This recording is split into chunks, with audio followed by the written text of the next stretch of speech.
The Bee Gees sold more than 220 million records over their storied career. We pay tribute to their astonishing run as the most prolific group of the 70s, next on Professor of Rock.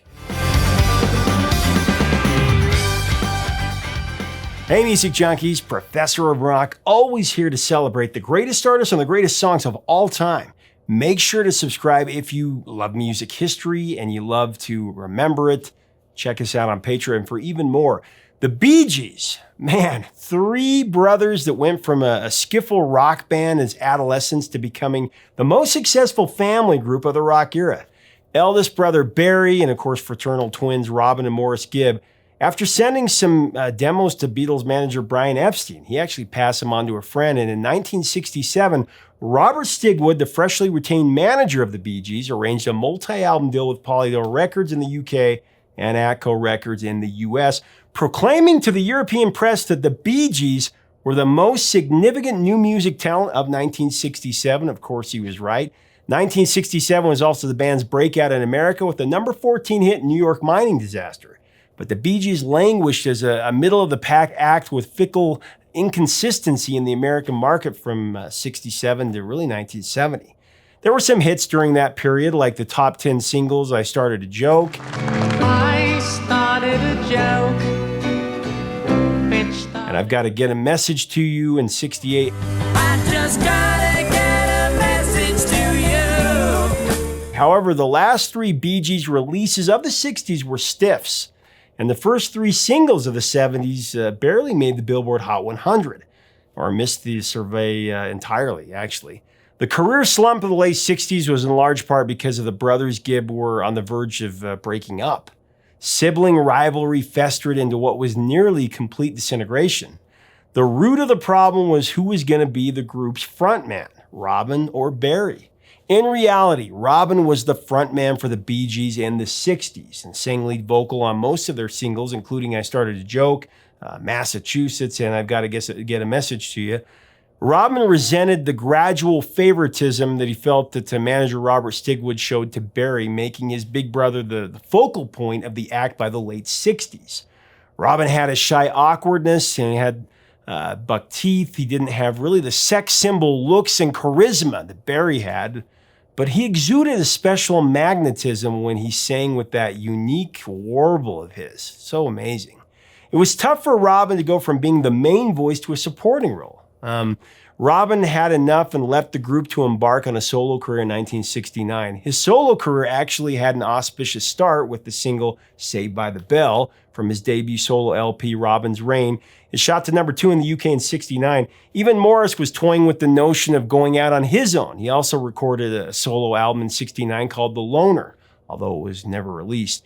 Barry and Maurice dutifully tried to carry on without Robin, enlisting drummer Colin Peterson as the third member and releasing the album Cucumber Castle in April of 1970.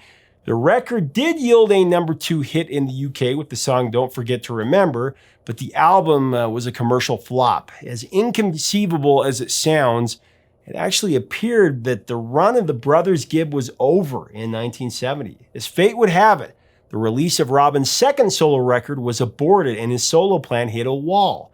Thankfully, Robin did some soul searching and called Barry, saying he wanted to bury the hatchet and put the band all back together. On August 21st, 1970, the group joyously made a global announcement in the press that Barry, Robin, and Maurice were reforming as the Bee Gees. Robin's return was a momentous event in the band's history. That wouldn't have happened, the world would have been denied a multitude of preeminent songs from one of the most beloved groups of the rock and roll era. During their first writing session, following their reunion, the brothers picked up right where they left off, composing, among other songs, Lonely Days, phenomenal, and How Can You Mend a Broken Heart. Lonely Days was released as a single in late 1970, and it became their first hit in America in 3 years. It was the start of airplay supremacy that lasted nearly a decade. The music of the Bee Gees lived on the Billboard Hot 100 for 333 weeks from January 1970 to January 1980, like the decade. The popularity was insatiable. They ruled the radio airwaves in the 70s. 16 top 20 singles, including 9 #1 smashes on the Billboard Hot 100. The only act that had more weeks on the Billboard chart at that time in the 70s was Sir Elton John. Not only were the Bee Gees a veritable hit machine, they were icons with an image and a sound that truly defined pop culture. From their 70s output, I have deliberated through their incredible discography to come up with my Bee Gees 70s fiver. This was incredibly hard. Honorable mention, I actually have 2 of them. Lonely Days is the first one, the #3 smash from 1970, inspired by side 2 of the Beatles' Abbey Road album. Lonely Days stamped the return of Brother Robin and a triumphant comeback in the US pop chart by the Bee Gees after a 3-year drought. Lonely Days begins with an elegant piano intro by Maurice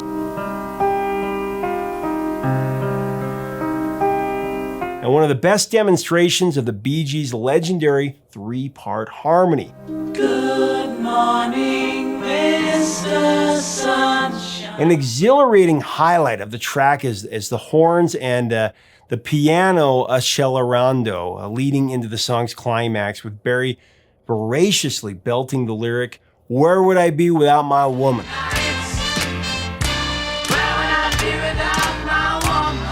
And gradually fading out in a swirling string arrangement. I love it. My other honorable mention is Night Fever. Oh, how I love this song.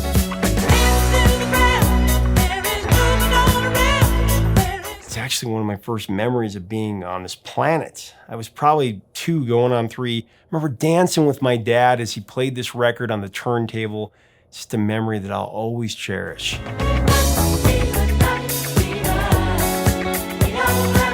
Number 5, from 1975, Jive Talking, the song that marked the reinvention of the Bee Gees, relinquishing their typecast as a ballad band and just blasting into a renaissance that overshadow whatever anyone thought of the Bee Gees before 1975.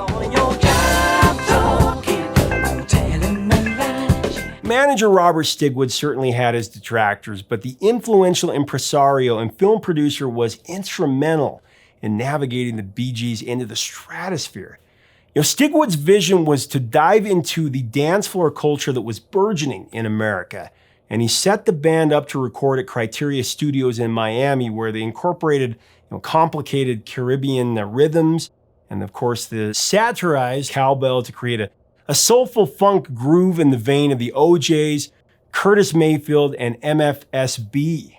The original title for the tune was Drive Talking, but famed producer Arif Mardin, who was working with the band on their main course album, suggested that song title be changed to Jive Talking to tap into a hip vernacular. The term jive was widely used slang in the 70s, meaning to lie or fool someone. After renaming the title to Jive Talking, the brothers came up with the song's chunka chunka chunka groove from the strangely rhythmic sound that the tires made while traveling over the bridge on the way to Criteria Studios.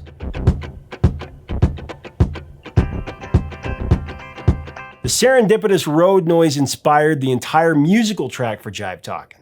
The 45 single was released to radio stations in the form of a promotional gimmick. Since the Bee Gees had been stereotyped as a ballad band, radio programmers wouldn't take a dance track about the Bee Gees very seriously. So the record label delivered the single to radio stations with a white label that had no indication of the artist or the title of the song. The plan worked, actually. Jive Talking was such an undeniable one-listen smash that programmers instantly heard its potential and wanted to play it. And when they found out that the song was actually performed by the Bee Gees, it didn't matter.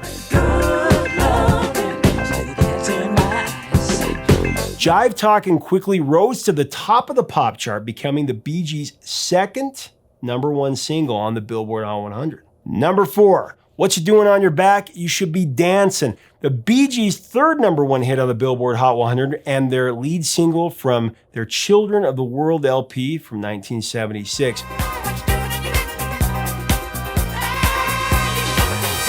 Barry Gibb discovered that he could do some amazing things with his vocals while working on tracks for the main course album and developed his iconic falsetto during those sessions. Barry's wild falsetto is in full effect on You Should Be Dancing.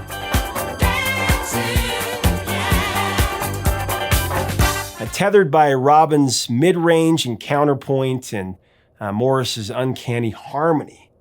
You Should Be Dancing set the stage for more infectious dance hits that defined the legacy of the Bee Gees. The song was also included on the blockbuster Saturday Night Fever soundtrack and prominently placed in one of the movie's most memorable scenes, featuring a spotlight glitterball dance solo by John Travolta.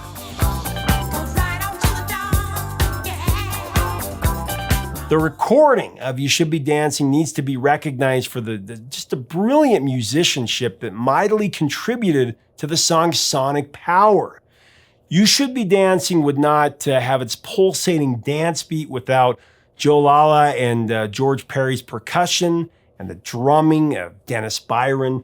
Perhaps the MVC, most valuable contribution of the track, along with Barry's riveting falsetto, is what Brother Maurice brought to the song. Maurice wrote the permeating bass line that was the core of the song's dance club magic, and he sang the horn parts to the brass players to keep in stride with the song's relentless energy. The horn section was a tight unit of amazing players, Peter Graves, Whit Seidner, Kenny Falk, Neil Bonsante, and Bill Pierce. We also need to give special acknowledgement to the guitar solo performed by England's Alan Kendall. It was Kendall's guitar riff that added a dynamic rock edge to You Should Be Dancing. A dimension that really separated the track from other up-tempo hits of the disco era. Now, a little-known factoid about You Should Be Dancing is that Rock and Roll Hall of Famer Stephen Stills actually played timbales on the recording. Very strange, as the 70s often were. The Bee Gees borrowed backing members of actually Stephen Stills' band while they were recording in a studio down the hall, and they asked Stephen to join in, and after hearing the unmastered version of You Should Be Dancing in the studio playback, Stephen Stills, who's one of the greatest musicians ever, he was quoted as saying, "I knew that song was going to be a monster hit," and it didn't. Indeed, it was a monster hit. Number 3 from 1971, How Can You Mend a Broken Heart? The Bee Gees' first #1 pop hit on the Billboard Hot 100, composed by Barry and Robin during their reunion writing sessions. How Can You Mend a Broken Heart is a classic masterpiece of forlorn anguish. It's unquestionably heavier than your typical sugar-sweet pop ballad, with an inspired lyrical pathos from the Gibb songwriting genius. How can you mend a broken heart? How can you stop the rain from falling down? How can a loser ever win? I love it. How can a loser ever win? Robin's despondent quavering in the first verse is a tearjerker. I can think of younger days when living for my life was everything a man could want to do. My life was everything a man could want to do. Even the instrumental arrangement puts a gulp in your throat. Bill Shepard directed the swirling orchestral and string arrangement that accentuates the song's beautiful melancholia. There's a really cool musical touch when the trumpet softly plays between Barry singing, "I Can Still Feel the Breeze That Rustles Through the Trees." The breeze that rustles through the trees. How Can You Mend a Broken Heart was originally penned with the intention of giving it to the middle-of-the-road crooner Andy Williams. But the band changed their minds and decided to record it for themselves, which, great choice there. There's also a passing of the torch on How Can You Mend a Broken Heart, with Robin taking lead vocal duties at the beginning and then turning the song over to Barry to showcase his versatility, finishing with a tender, vibrating whisper.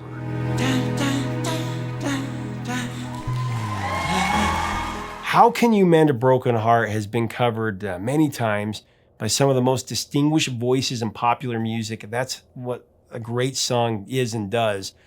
One of the most acclaimed remakes of the track was recorded by the incomparable Al Green before he was called the Reverend. Green's version was included on his Let's Live Together album in '72.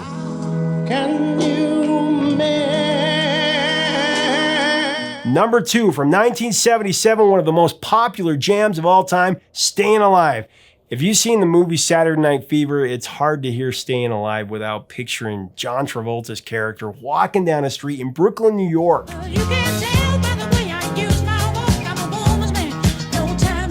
So iconic. Barry in a brash falsetto singing the opening line, "Well, you can tell by the way I use my walk, I'm a woman's man, no time to talk." Saturday Night Fever, the movie and the soundtrack, I mean, talk about a pop culture phenomenon with the music of the Bee Gees at the forefront of that sensation. The soundtrack of Saturday Night Fever was one of the biggest selling albums of all time, not just for a soundtrack. It's one of those, like I said, perfectly iconic film and music duos that define either medium and arguably the precursor to music videos on MTV.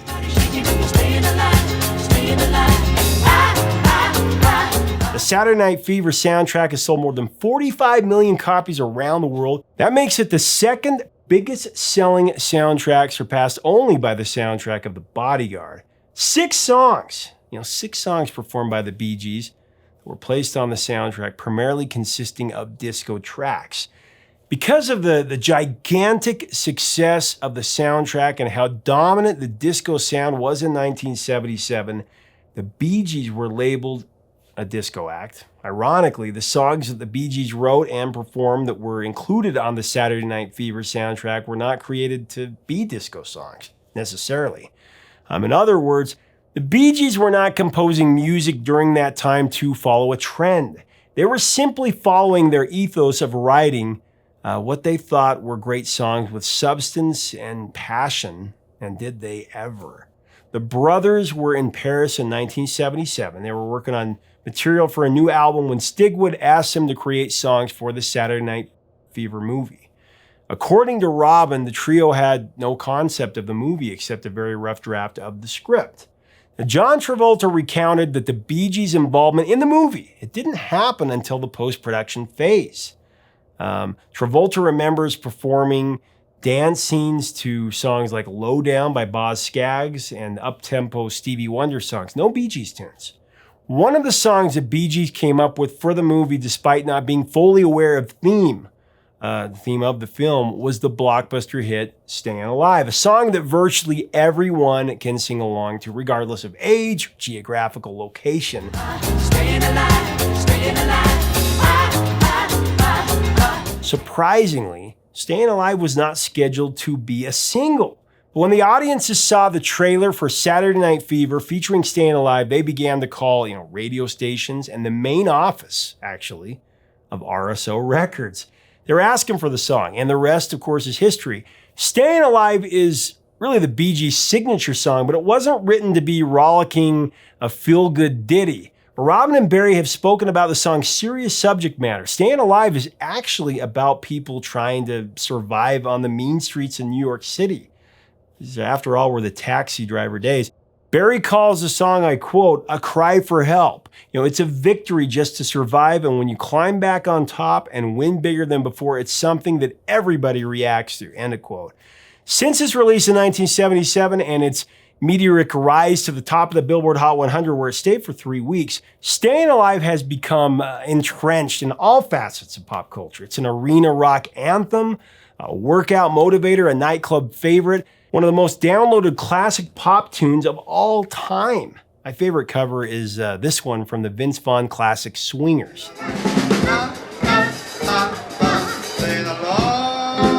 And I love Marty and Elaine's take so much. I actually tracked them down at the Dresden in California and saw it live. Now, before we go to our number one spot, I do want to thank our sponsor, Zenni Eyewear.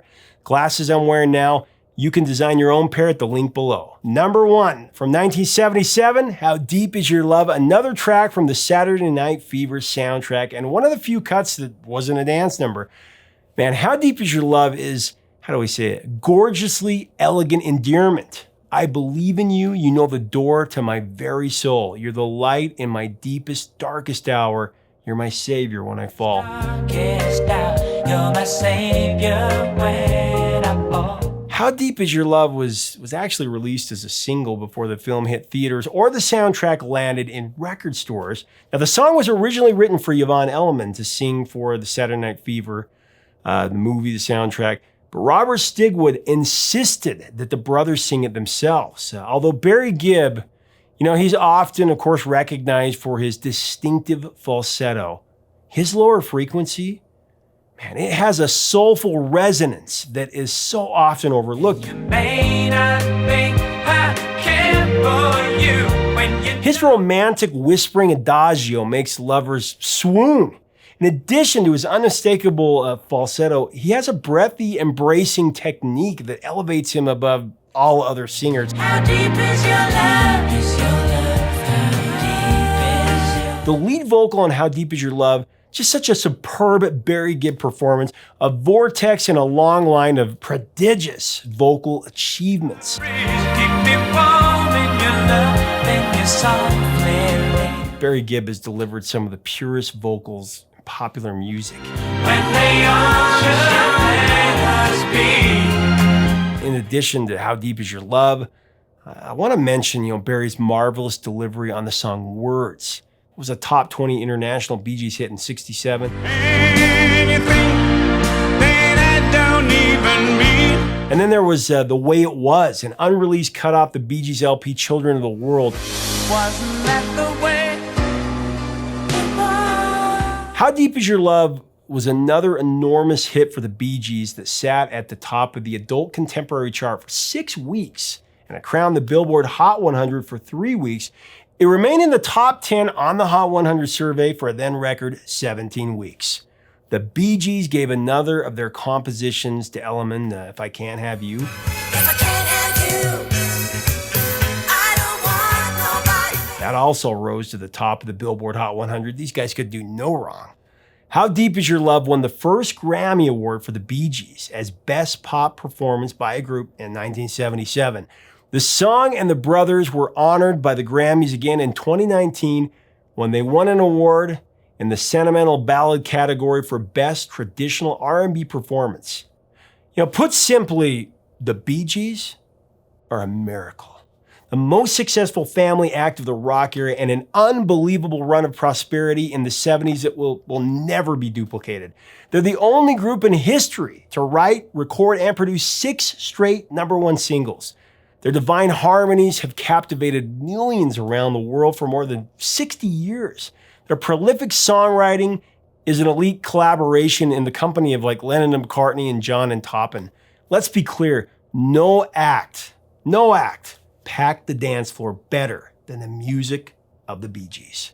Sadly, we lost 2 of the 3 Bee Gees, Maurice in 2003 and Robin in 2012, leaving big brother Barry Gibb to carry on the legacy of the Bee Gees with a 2020 release entitled Greenfield's The Gibb Brothers Songbook Volume 1.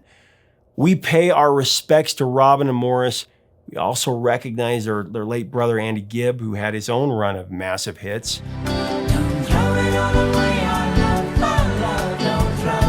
We salute you, Barry, Maurice, and Robin Gibb, the Bee Gees, truly the Big Bang of popular music.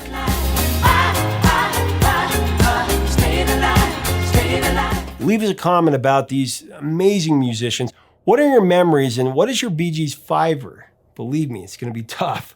If you like our content, subscribe below to be a part of this. To hear the music, click on our playlist below. To get the Bee Gees music, including Barry's latest album, click on our Amazon links below. Check us out on Patreon. Help us keep the music alive. Until next time, 3 chords and the truth, my friends. Stay safe.